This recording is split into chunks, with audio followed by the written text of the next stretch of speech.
You have to face the people. That is what is reality. You cannot hide away from reality.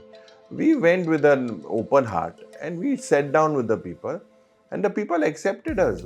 In fact, now I can definitely see any part of Goa that I travel, the way people are interact, that love for the party is come back. We have to play together, taking the people into confidence. It is, yes, that it will come at sacrifices, but sacrifices, according to me, have to be made. Without sacrifices, you cannot get to Cannot get it. where you want to go. So there are other political parties as well. So keeping all of them together, I believe the Congress is the principal opposition party.